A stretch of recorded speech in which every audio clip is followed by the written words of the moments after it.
When we think of the Middle Ages, it's easy to picture knights riding into battle, castles looming against the horizon, or bustling markets filled with merchants and peasants. But behind that romantic image was a far darker reality.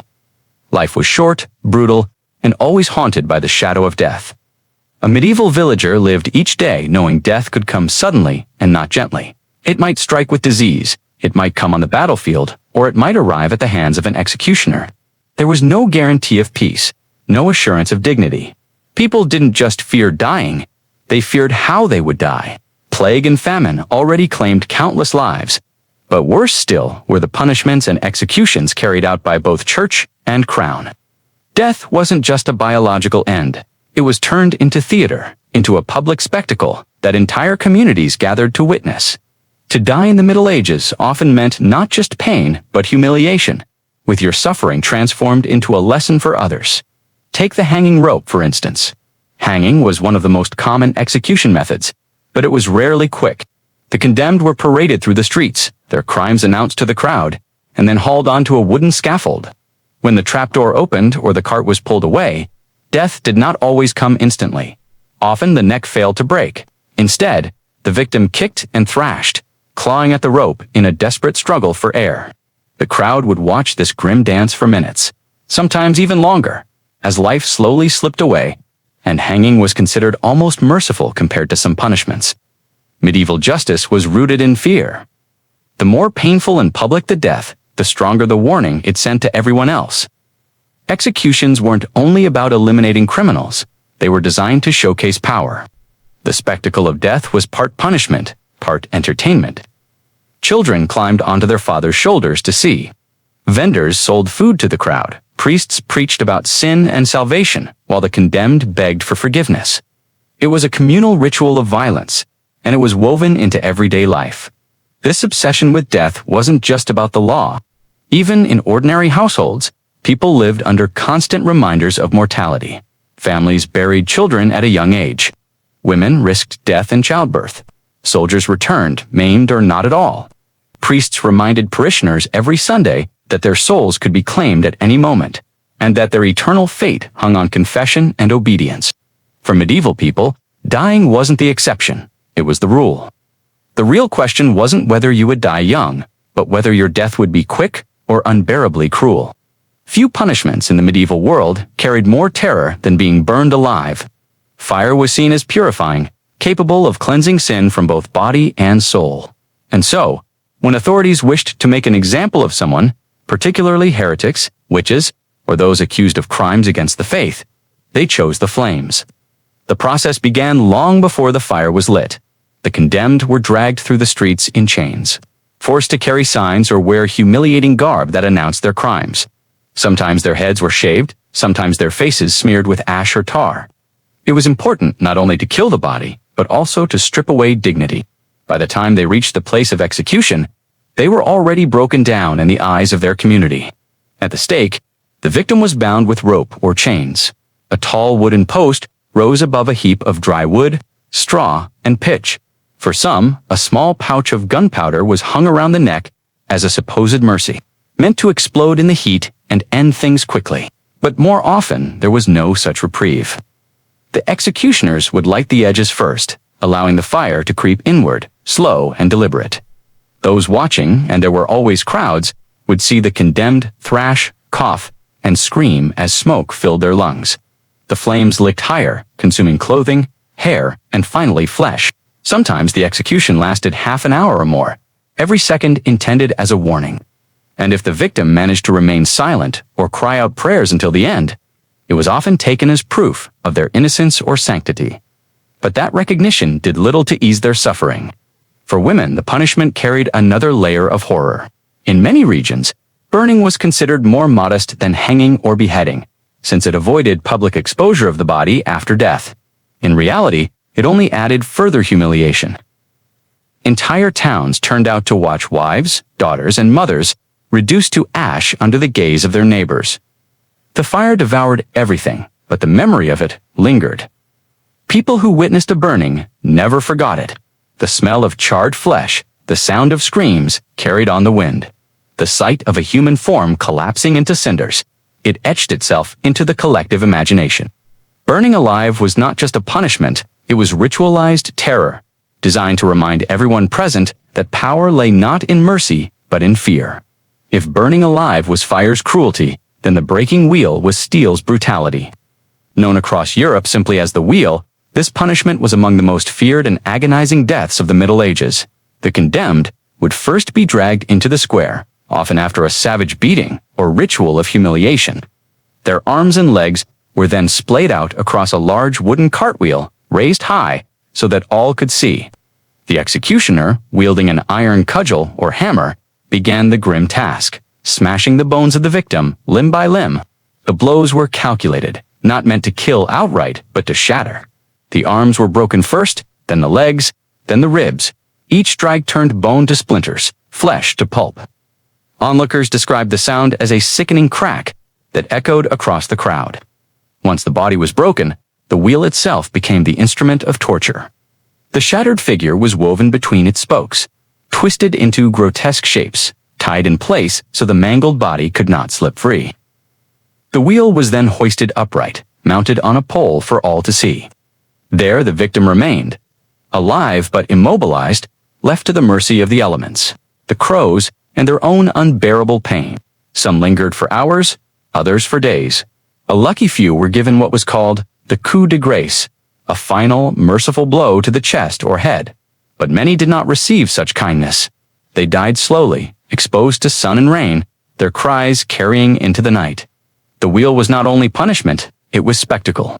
Townsfolk gathered to watch as justice, brutal, unrelenting justice, played out before their eyes. Parents even brought children, teaching them through terror what happened to thieves, traitors, and murderers. The message was clear. Disobedience meant not just death, but obliteration. What makes the wheel so haunting is not only the cruelty, but the intent behind it. The goal was not just to kill, but to unmake a person, to reduce their body to fragments, their dignity to nothing. And when their remains finally fell silent, the broken frame of the wheel stood as a grim reminder. A skeleton of wood and blood left to rot in the fields or at the gates of the town. This was death as theater, not swift, not hidden, but drawn out in public, where everyone could feel the weight of power crushing bone. If the breaking wheel shattered the body, then boiling alive scalded the soul. Of all the grisly punishments of the Middle Ages, this was one of the most shocking, not just because of the pain it inflicted, but because it was used to make an unforgettable example of someone. Imagine it, a cauldron, a vat, or even a massive iron pot filled with water, oil, pitch, or even molten lead. The condemned was bound and lowered into it, sometimes head first, sometimes feet first. And unlike a swift execution, this was a process that was deliberately drawn out. The liquid wasn't always boiling from the start. Sometimes the victim was placed in cold water or oil, and then the fire beneath the cauldron was lit. This meant their death unfolded slowly, excruciatingly, as the liquid grew hotter and hotter. Skin blistered and peeled. Flesh cooked on the bone. Victims screamed until their voices gave way to the sound of bubbling and crackling. The crowd, gathered to witness the punishment, inhaled the stench of human flesh, searing in hot oil or water. Historical records show that boiling was often reserved for poisoners, counterfeiters, or those considered especially vile. In England, under Henry VIII, it became an official punishment for those convicted of poisoning. Chroniclers describe men and women writhing in the pot, crying out as the heat consumed them, their skin sloughing off in sheets, before death, finally, mercifully, arrived. But the horror didn't stop there. In some accounts, the bodies were left in the pot even after death, their remains displayed to the public like overcooked meat. It was theater with an unmistakable message. Betray your people, poison your neighbor, or rebel against authority, and you would not just die, you would be cooked alive before your community.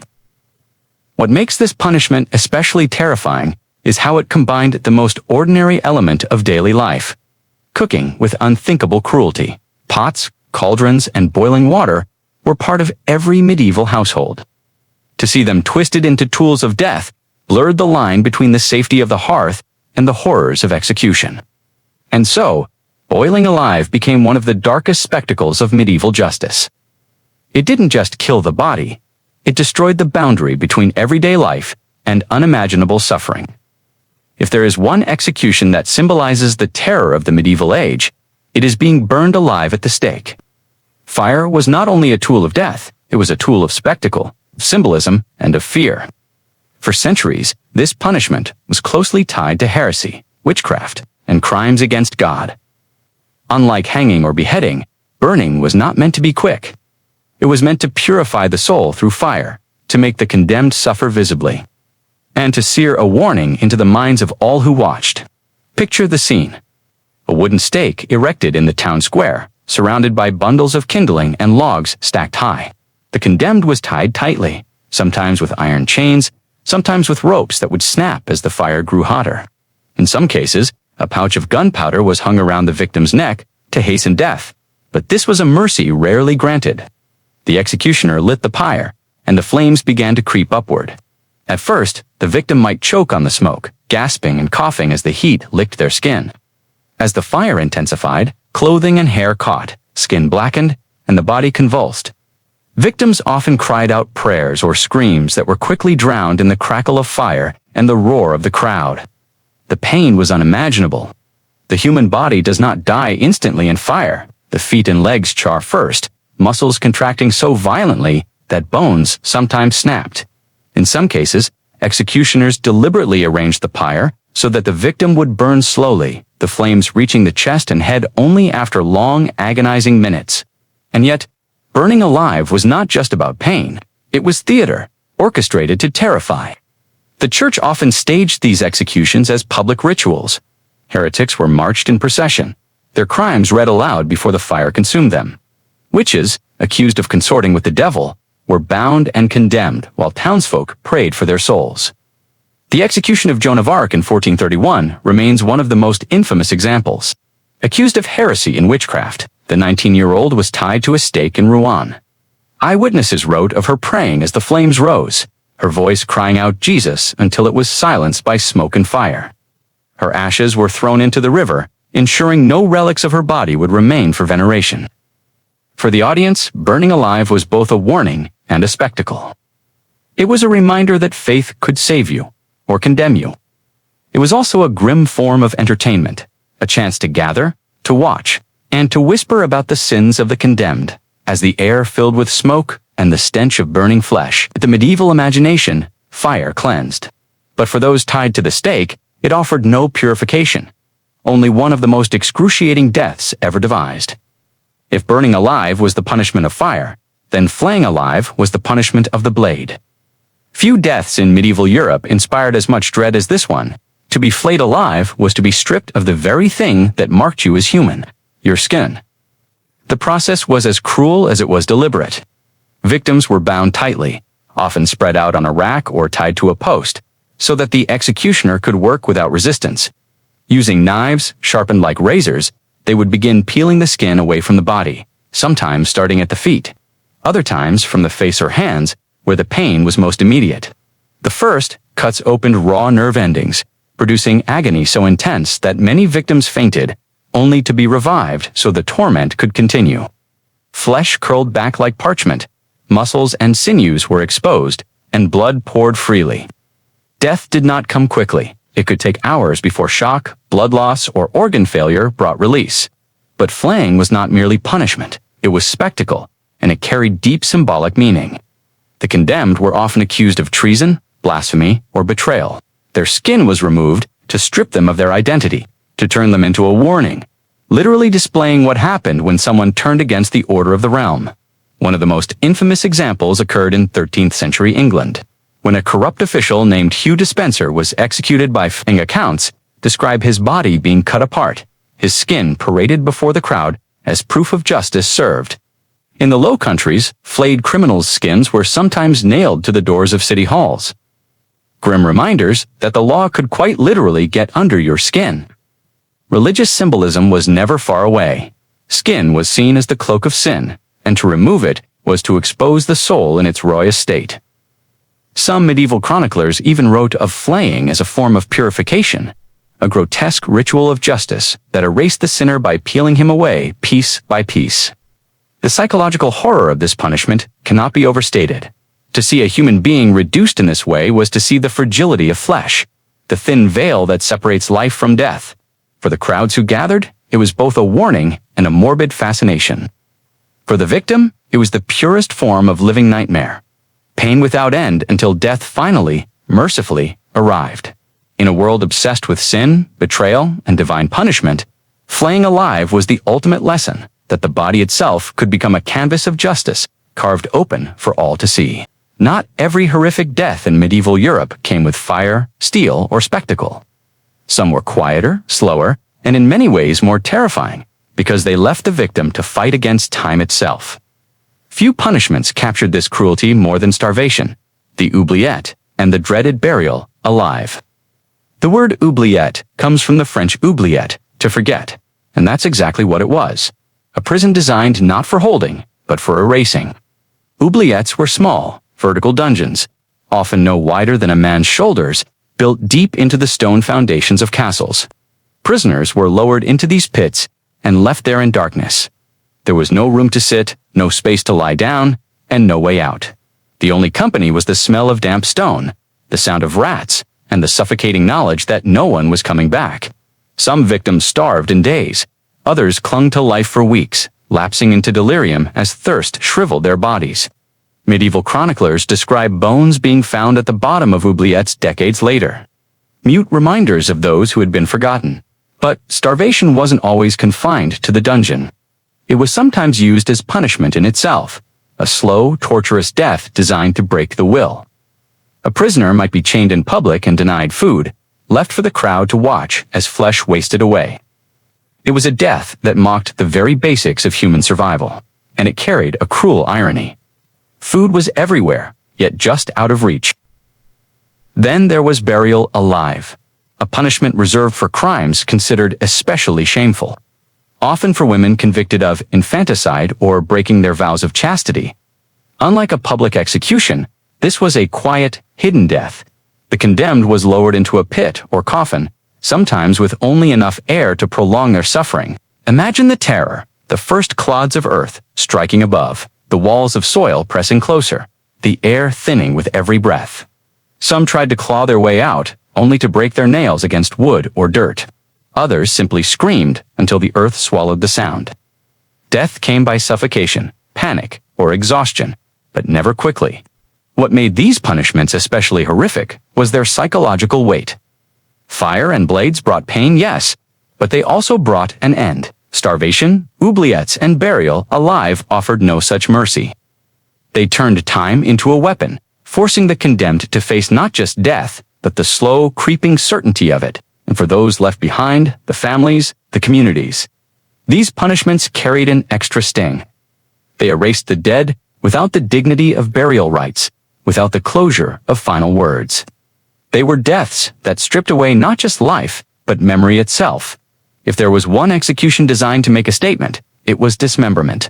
While most punishments killed the body, this one tore it apart piece by piece, leaving nothing whole, not even the memory of the condemned. The most infamous of these was hanging, drawing, and quartering, a punishment in England reserved for traitors. It began with a brutal humiliation. The prisoner was dragged through the streets tied to a horse, jeered at by the crowd as their body was jolted across the ground.